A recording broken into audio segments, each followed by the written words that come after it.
I feel like they don't tell you how much you lose your soul the older you grow up. And I feel like saying losing your soul sounds very drastic. Maybe the right word is not you lose your soul, but you lose elements of yourself, elements of course, your youth and your joy as you age. I used to think I was very miserable when I was a teenager. And I mean, I was to an extent. I always wanted to grow up. Not because I felt like I was immature, but more so because, I don't know, in my head I thought growing up would just mean like life would get better. But it's so interesting because now that I'm older,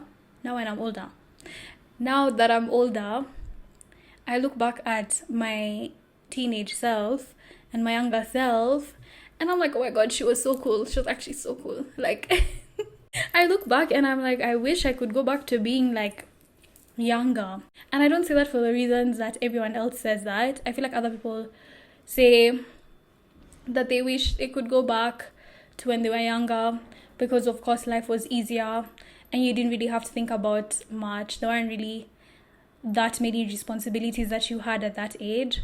And of course, to an extent, I agree with that. Like, definitely when I was younger, like, I didn't have to think about much.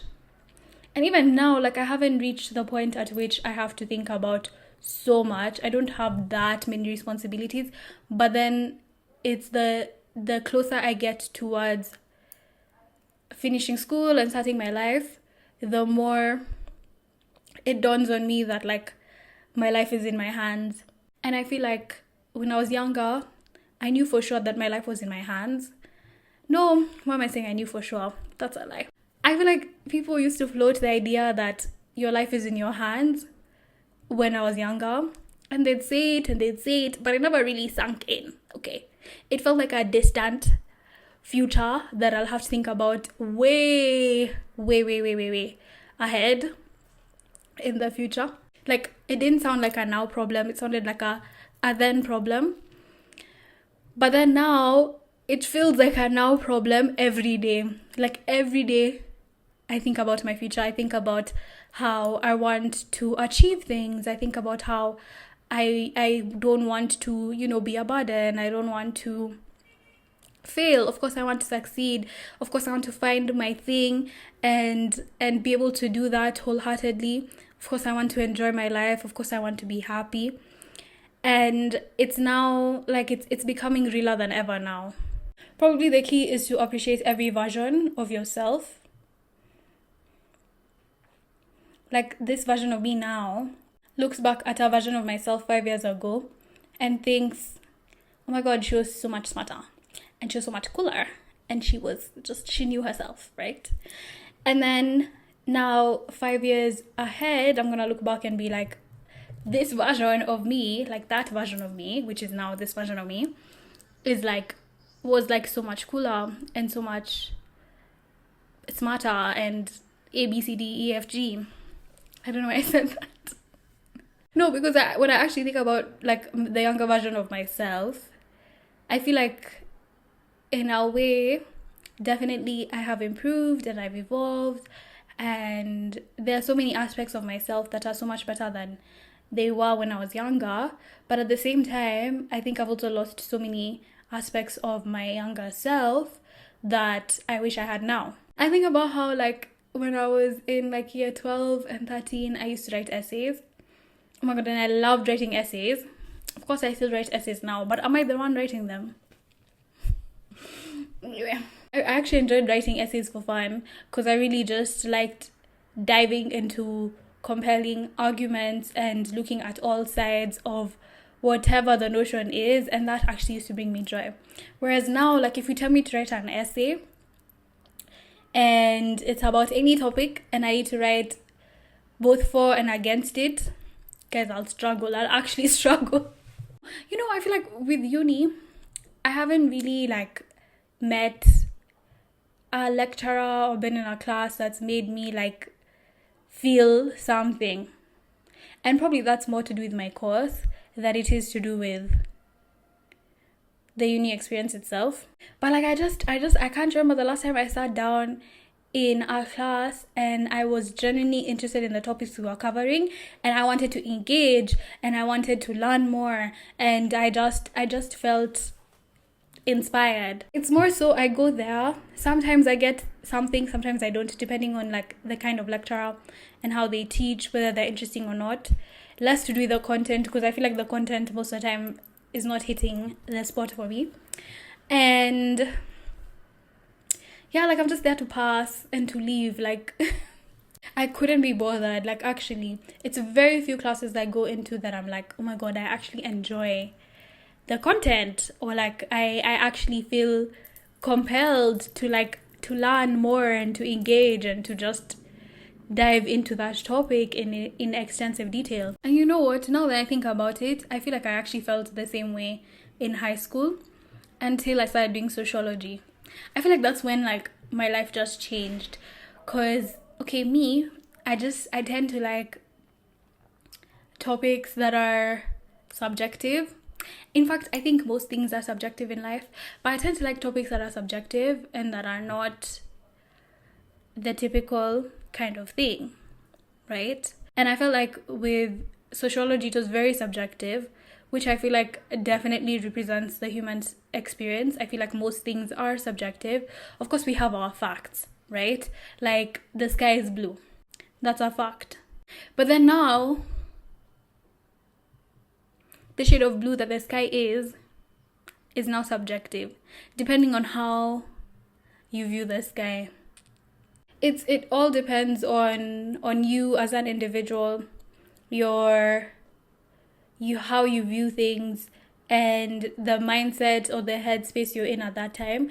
And I feel like headspace is actually very important, by the way, because I've come to understand that like your headspace really affects how you view things. Like you can actually look at the same thing twice and see two different things separate times, when really you're just looking at the same thing both times. I think the thing that actually really makes me realize this is rewatching shows. Like sometimes I'll rewatch a show I watched when I was a teenager, and I don't know, like everything will just hit so different for me. Like I'll realize that probably I'm not enjoying the show as much, or even if I am, I'm seeing it from a whole new perspective. Like for example, the other day I was rewatching Breaking Bad, and for the longest time I'd say, like if you asked me what are some of my favorite shows, Breaking Bad would always be on that list, like without a doubt. But now, upon rewatching it, it's not that I dislike the show. I still think it's well written. I think it's is it one of the best shows I've watched now? I don't know. And that's another thing, by the way. I feel like a lot of the things that were making up my identity before are no longer making up my identity now. And I don't know how to feel about that. But we're going to come back to that point. Let me finish this Breaking Bad point. For the longest time, if you asked me what my favorite shows are, Breaking Bad would be on that list without a doubt. And it's not that I didn't enjoy it on this second time watching it, like on this rewatch. But it just wasn't hitting the same. Like, first of all, I didn't even like the main character, Walter White. And I feel like if you asked me this when I was in high school, when I was watching it the first time, I freaking loved him. I was always rooting for him. This time, I just felt very conflicted. Sometimes I was rooting for him, and sometimes I saw him for what he was.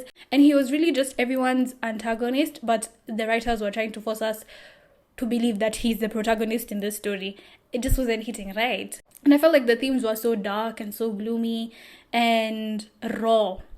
And when I was younger, like I wasn't inspecting the show as much as I was now. I wasn't looking at it as, oh my god, the themes are so gloomy. Oh my god, everything is so raw and dark. No, I was just like, this is a really good show with a really good storyline. It's things like those that are really making me like feel like I'm like, the older I get, the less I'm tied to the things that I thought made up my identity. Like for the longest time, if you asked me what my favorite hobbies were, one of the things I'd say is reading. Now, guys, I still say one of my favorite hobbies is reading, but like this year I've only read like one book, and I'm currently reading another book, but I haven't finished it yet. I've been reading that one book since the beginning of the year. Just because I've always identified as a reader, I still hold on to that identity now. But for me, I feel like the scariest part about growing up is the fact that, I don't know if you guys experience this, maybe this is just a me thing, but like my high school memories, my teenage memories are starting to become less and less vivid. Like, I feel like I could talk about things that happened in high school and, you know, different experiences I had and just things I went through in such detail, but now it's like all hazy. In fact, in some situations, people will bring things up that like happened, and for me it'll feel like, oh my god, that's like I just hate how it feels like it's a distant memory, when like at the same time it also feels like it's not that long ago. But when you really think about it, I officially started high school like almost 10 years ago. That's even insane to say. Actually, leave alone even high school. Uni. Like, I started uni for the first time in 2021 when I went to Canada.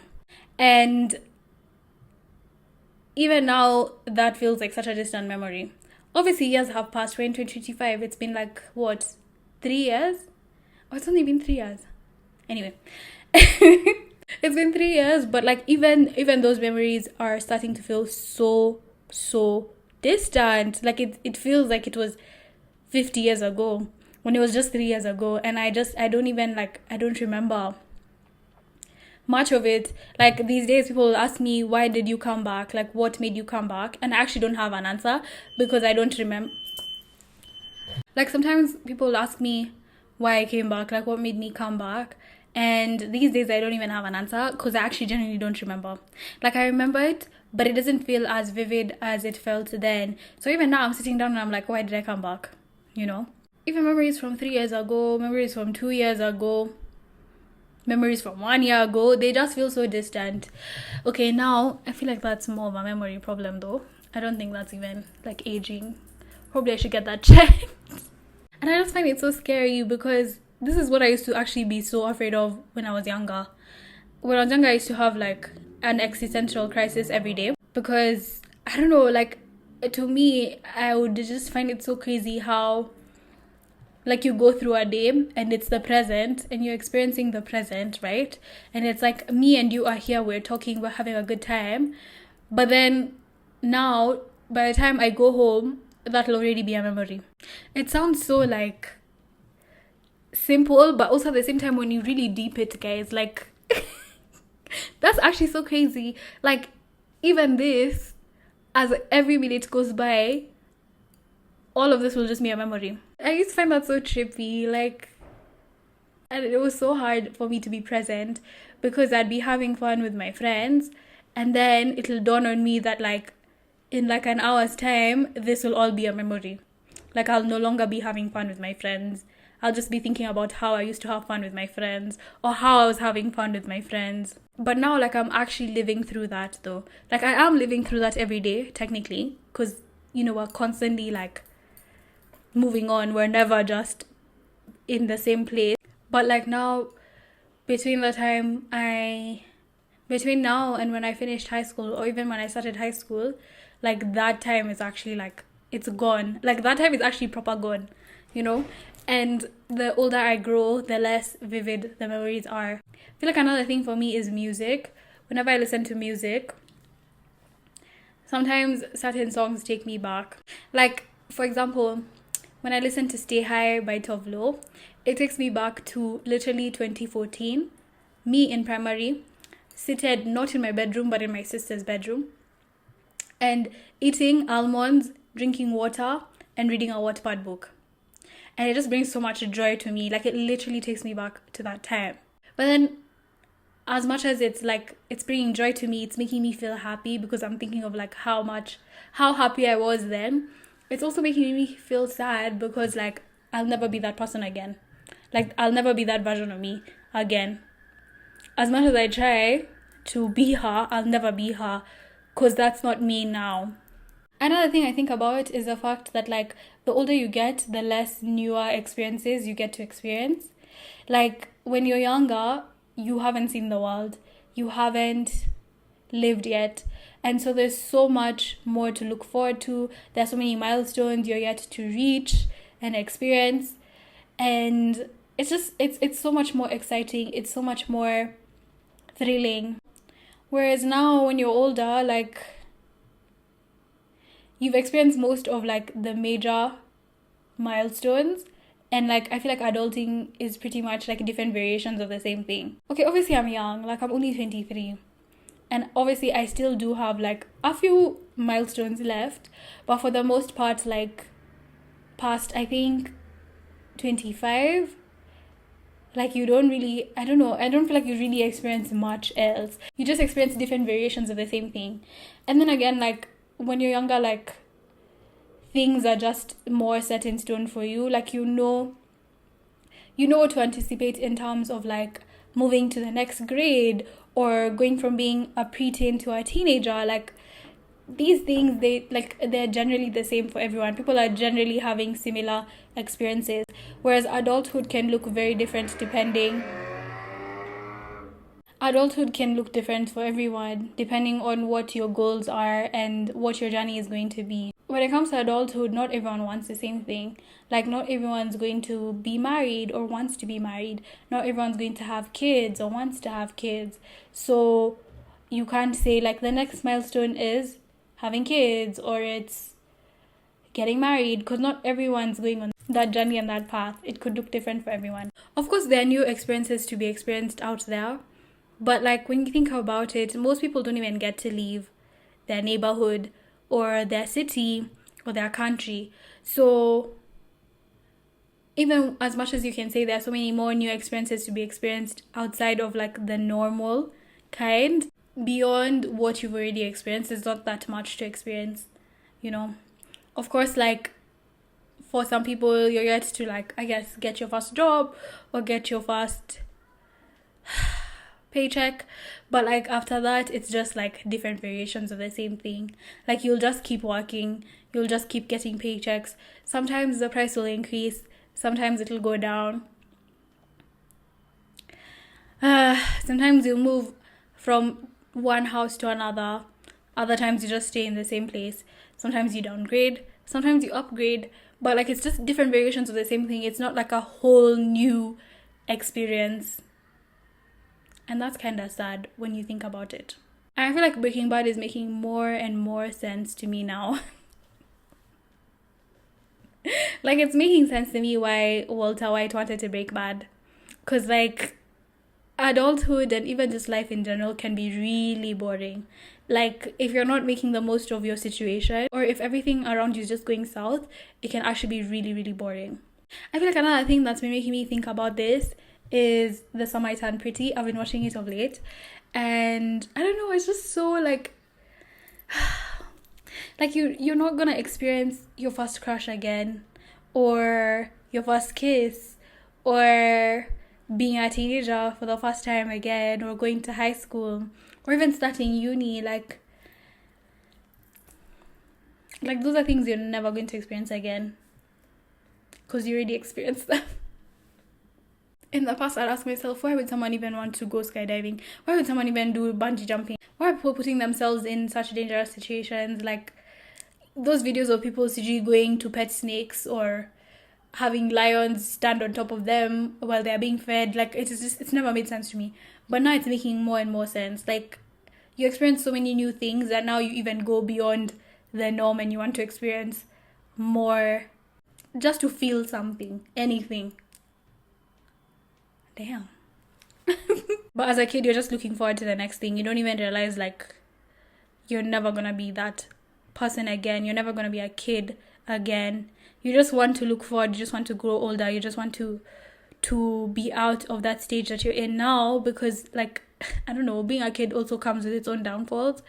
But it's like it's not until you grow older that you realize like you actually can never ever get those years back. Like those years went and you didn't even realize they were going. You didn't even realize you were in them. You were just moving on to the next, experiencing life and moving on to the next.